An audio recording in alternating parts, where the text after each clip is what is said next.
If you're a Browns fan, if you beat the Jets tonight, those woeful Jets, they lock up their second playoff appearance in the last 2 decades. That's right, I'm talking 20 years. They can clinch tonight, baby. And it would still amazingly keep them alive in the division race, even with Baltimore being as good as they've been. And yes, the defense has been great, and Amari Cooper has been great. Questionable, not 100% for tonight. We'll keep an eye on that. But the story here is the 38-year-old sensation who we could not have been more excited to get the nod, Joe Flacco. Joe Flacco, who in his career has owned the Browns, has defeated them many a time, and now he's doing his thing to keep their playoff hopes alive. This is a forgotten quarterback, a once legend's magic happened. He wins this beautiful Super Bowl over the 49ers, and here he is years later joining the Browns, I think around Thanksgiving, and he's instantly the best option they've had at quarterback all year. And those fans in Cleveland, they're making it known how much they value him. Listen to what Joe said earlier this week.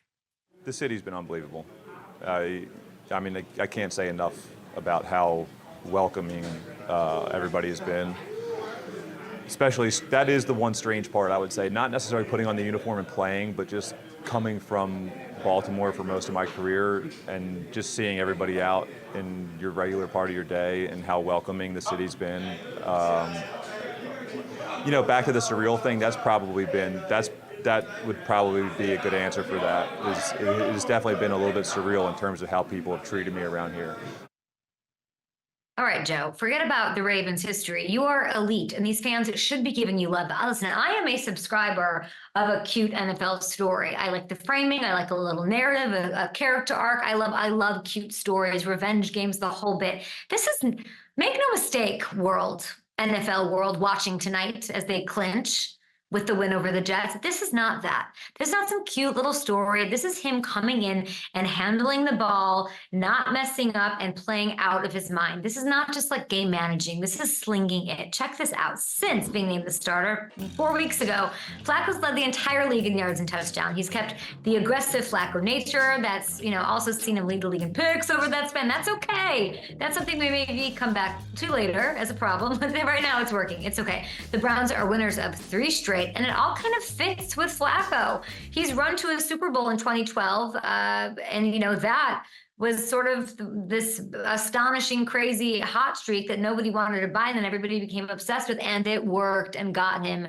to the glory vibe. So it makes sense he'd have a second act that sort of comes out of nowhere at age 38, and we're all watching and rooting him on. Why not? He can catch fire with the best of them. He's done it before. So the playoff situation with this team, it's got a good run game, a quarterback who's been there before, and a great defense with Myles Garrett, the only Brown I think that's ever been on our show.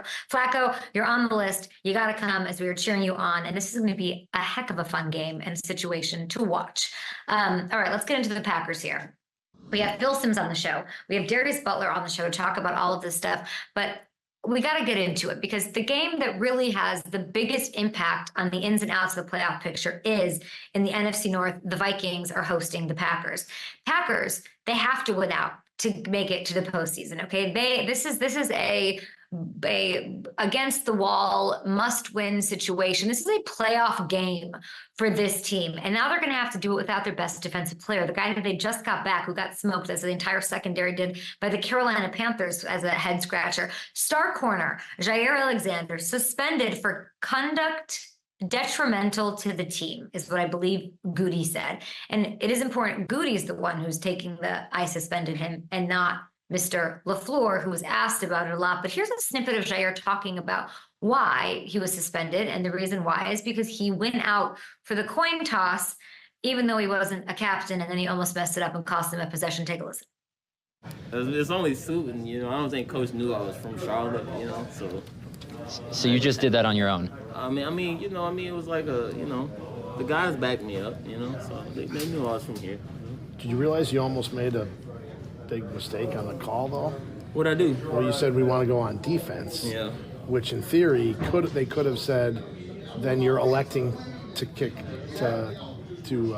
off, which you would have lost the opportunity then to receive in the second half. Yeah, no, I told them that. I said I want our defense to be out there, and they all looked at me like I was crazy. I'm like, it's pretty simple what I said. Like, I want the defense to be out there.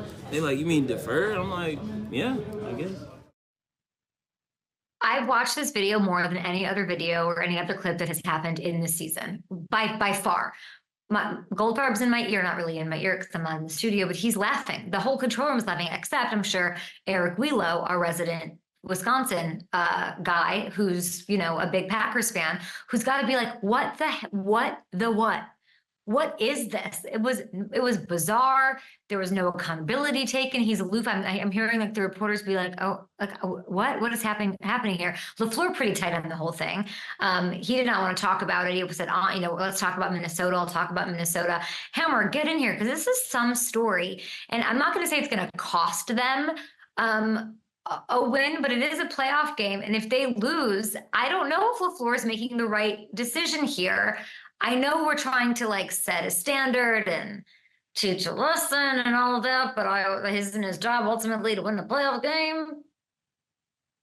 Yeah, I think it's honestly, I like, again, we don't know the whole situation and what it is. I think the fact that LaFleur said that it's never just for one thing makes me believe that there's a larger issue at play here with Jaire. But again, we don't know all the specifics, so I don't want to, say one side's right, one side's wrong. But if this has been an ongoing issue with Jaire, I like the fact that the organization is taking this stance. I think building this culture and a culture of accountability really matters. And I think when you start getting into, this game's too important to sit this guy down, you start getting into a really slippery slope. And when you start treating players differently based on, this guy's one of the best players, it's okay that he did it, you start getting into a really slippery slope. And I think it sets the wrong tone with such a young team that they have, because I still think whether the Packers get into the playoffs this year or not, this is a young team that's trying to build something for the future. I don't think anybody sees this team making a run to a Super Bowl this year, but they have something special going here right now and a lot of good young players. Set the right tone for the future. Okay, but that's a little like Coach Bombay teaching Charlie Conway a lesson. His pocketbook's going to get hit by this if you're suspended for a game, you lose a game check, right? So there's that. So there's already there, but the tone deafness of the post game, I think, probably set things over the edge. You're right that it's not just one thing. Just the whole team have to be punished. I'd like to hear from some of those guys in that locker room. Like, I'd like to hear from the Garys and even from like some of the offensive players that the guys whose window, I know it's a young team, but there's guys in that locker room whose windows are closing. You have last time these two faced each other, you got Justin Jefferson week. Justin Jefferson, who's on fire, by the way, his last 2 weeks being out there. He's got 13 catches for 225 yards and a touchdown over the last two. Last time these two faced each other was about the same time late last season, and Jaire did his thing against Jefferson. No catches were made. There was grittying and taunting and trash talking. 18 had one catch for 15 yards in the entire day. So, Hawkinson is out. Addison is banged up. Maybe we see some like doubles and bracketing Hamilton, but I don't know. I just feel like you're punishing the whole team for a boneheaded weird thing that can't we run some laps and make a donation and call it a day? Yeah, and that's a great point. I wonder how much the other players on the team had to do with it, because we have seen situations too where a coach has gone to the other leaders on the team and say, "Hey, how do you want to handle this? How upset are you about this?" And then make the decision off of that. So you're right. They don't need Hawkinson. They don't. I'm thinking we saw what the Carolina Panthers just did. This secondary has struggled build of late, and it might cost the players a pack. This won't. There's a whole body of work in a situation going.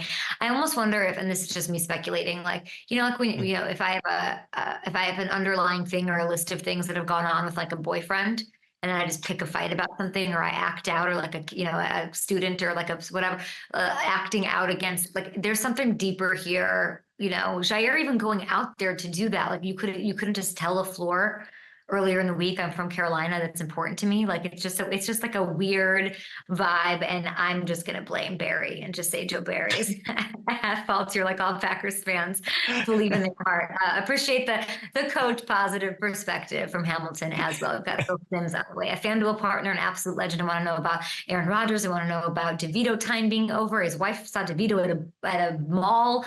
What would the great Phil Simms' wife say if she ran into Daniel Jones? What are the vibes vibes there. We'll get into all of it. But I do want to get to some other big games. We've talked the Dolphins and Ravens to death here on the program. That'll be a big one. That's when it's on CBS, by the way. We'll see Phil Simms and Burleson and Boomer and all those guys. But I do want to talk about the Bengals for a second because we didn't get to talk about them a ton this week.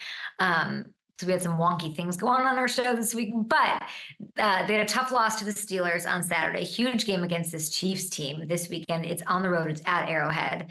People used to call it Burrowhead. Just saying, it isn't the battle for the 1 seed that we sort of like built this marquee matchup, and I'm sure the schedule makers thought that it was going to be on release day before the season started. But it does mean a ton for both sides. So I just want to set the table for that for anybody out there that's wondering. Chiefs, here's what can happen. They can clinch the AFC West if they win. The Bengals, they need a victory to stay alive in the AFC West wildcard race. And to do that, Jake Browning needs to bounce back. What's going on? Rough day in Pittsburgh. He threw 3 picks. I mean, everybody would be talking about him if Purdy didn't throw 4. That's what I think. But I like how he's been approaching it this week. I'll say that. He talked to the media. He had to, of course, yesterday. And he was asked about dealing with the disappointment of that loss. I watch my losses the same way I watch my wins. And there's always going to be something you need to do better. Taking that into account, but then also, like for me, it's, okay, it's very easy to say, okay, don't turn the ball over. Okay, well, how do you do that while also staying aggressive in the scheme? Because I do need to play well and play like that in order to win games. There's not many quarterbacks, there's no quarterbacks in the NFL that are just showing up on game day and, just playing not to mess up and then winning a bunch of games. I'm not going to sit around and mope around for, you get about 24 hours of that and then, all right, here's the adjustments that need to be made and let's move on. I like listening to him. I think he's very thoughtful. It's a delicate balance between wanting to be aggressive and being a little too aggressive, like Hamilton's talked about, harped on since Browning sort of took over and filled in for Joe Burrow. We saw, it bite against him with the Steelers. He threw for 335 yards, sure. But with the struggles that the defense is sort of happening, Browning is right. He's got to stay aggressive. This team's going to win games. How do you balance that? He's got to take chances, but he's got to be smarter about it. And he might have some more help this week. The good news, Jamar Chase, he wasn't officially practicing, but I saw him on the field. He was doing some rehab work and something in, so that's at least to me a positive sign, a step in the right direction that he can maybe come back and do something. Cam Taylor-Britt, by the way, also huge deal, game breaker, game changer. Stuck to have him out these past couple of weeks, and he's back at practice, and that would be a huge boost for them if he can go on Sunday against a Patrick Mahomes yelling on the sideline Chiefs squad. So with everything that's gone on, it's kind of amazing that the Bengals are still in it. I think they can capitalize on what's gone wrong in KC. And if they pick up a win at Arrowhead, they've got a legit chance to earn their spot, weaseling into the playoffs in week 18. Hey, everybody. Thank you so much for watching. Subscribe right here. Do it now for the latest from Up and Adams.